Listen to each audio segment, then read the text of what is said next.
നമ്മളിപ്പോൾ പോകുന്നത് ഇങ്ങോട്ട് നോയ്സ്വൈൻസ്റ്റൈൻ കാസിൽ. നല്ല ടഫാ പറയുന്നത്, അതുകൊണ്ട് എത്ര കഷ്ടപ്പെട്ട് പറയുന്നത്. അതൊരു കൊട്ടാരാണ്, ഈസി ആയിട്ട് പറഞ്ഞാൽ അതൊരു കൊട്ടാരാണ്.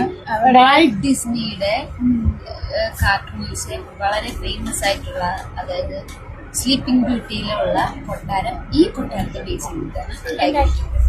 പിന്നെ കാണാനുള്ള ത്രില്ലാണ് ഞങ്ങൾ പോകുന്നത്. ഇപ്പൊ ഇവിടെ ഫുള്ള് മഞ്ഞ്, ഒരുപാടൊന്നും ഇല്ല എന്നാലും മഞ്ഞുണ്ട്. അപ്പം ഞങ്ങൾ വിചാരിക്കുന്നു കൊട്ടാരം മഞ്ഞിലേക്ക് സെറ്റ് ആയിട്ട് ഇരിക്കുമായിരിക്കും, അറിഞ്ഞൂടാ.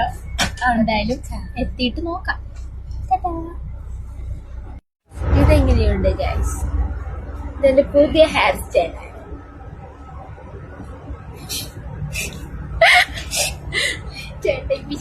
അപ്പോൾ നമ്മൾ വിചാരിച്ചതുപോലെ ഈ കൊട്ടാരം മഞ്ഞിൽ കുളിച്ച് നിൽക്കുകയായിരുന്നില്ല ഗൈസ്. പക്ഷെ അത്യാവശ്യം നല്ല തണുപ്പുണ്ടായിരുന്നു. നമ്മൾ പണ്ട് തൊട്ടേ സിനിമകളിൽ കണ്ട് ശീലിച്ച ഡിസ്നി കൊട്ടാരങ്ങളുടെ യഥാർത്ഥ രൂപമാണ് നമ്മളിപ്പോൾ കാണാൻ പോകുന്നത്. 1950കളിൽ വാൾട്ട് ഡിസ്നി ഇവിടെ സന്ദർശിച്ച ശേഷമാണ് സ്ലീപ്പിംഗ് ബ്യൂട്ടിയിലെ കൊട്ടാരത്തിന് ഈ ലുക്ക് നൽകിയത്. അതുകൊണ്ട് ഇതിന് ശരിക്കും ഒരു റിയൽ ലൈഫ് ഡിസ്നി കാസിൽ എന്ന് വിളിക്കാം. ഡിസ്നി സിനിമകളിൽ തുടങ്ങുമ്പോൾ കാണുന്ന ആ ലോഗോയിൽ കൊട്ടാരത്തിന്റെ ഡിസൈനും ഈ ജർമ്മൻ കോട്ടയെ അടിസ്ഥാനമാക്കിയാണ് നിർമ്മിച്ചിട്ടുള്ളതെന്നാണ് പറയപ്പെടുന്നത്.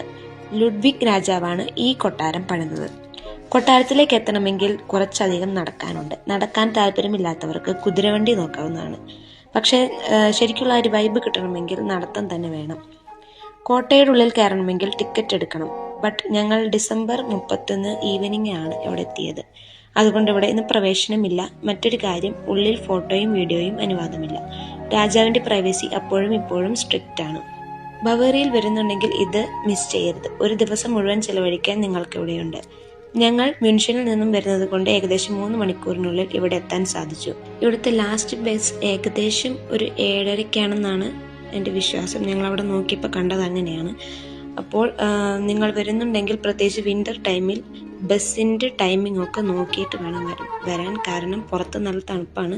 അവിടുത്തെ ഇൻഫോ സെൻറ്റർ 5:30 വരെ തുറന്നിരിക്കുകയുള്ളൂ. കാരണം ഞങ്ങൾ തണുത്തപ്പോൾ ആ ഇൻഫോ സെൻറ്ററിൽ കുറച്ച് അധികം നേരം കയറി നിന്നു.